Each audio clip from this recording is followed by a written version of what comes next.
வணக்கம். நல்லா இருக்கீங்களா? எப்படி இருக்கீங்க? என்ன வெயில் இருங்க கொஞ்சம் தண்ணி குடிச்சுக்கிறேன்.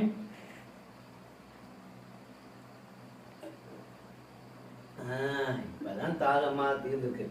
அன்பு குழந்தைகளே, இந்த கோடை காலத்துல நமக்கு எல்லாம் என்ன செய்யும்? தாகம் இருக்கும் இல்லையா? தண்ணீரை நாம் எவ்வளவுக்கு எவ்வளவு குடிக்கிறோமோ நம்ம உடல்ல என்ன செய்யும்? தண்ணீர் வற்றாம உடல்ல சுறுசுறுப்பாக இருப்போம். அன்பு குழந்தைகளை, கோடை காலத்தில் நாம் என்ன செய்வோம்? நன்றாக தண்ணி குடிக்கணும். 3 லிட்டராவது குறைந்த அளவு தண்ணி குடிக்கணும். நம்ம சாப்பிட்றதுக்கு முன்னால என்ன செய்யக்கூடாது? தண்ணீர் குடிக்கக்கூடாது. சாப்பிட்ட பிறகு அரை மணி நேரத்துக்கு பிறகு என்ன செய்யும்? நம்ம தண்ணீரை குடிக்க வேண்டும்.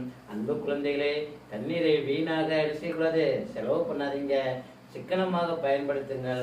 தண்ணீர் குடித்தால் நம்ம உடலில் என்ன செய்யலாம்? தண்ணீர் வற்றாமல் உடல் ஆரோக்கியமாக இருக்கும், சுறுசுறுப்பாக இருக்கும்.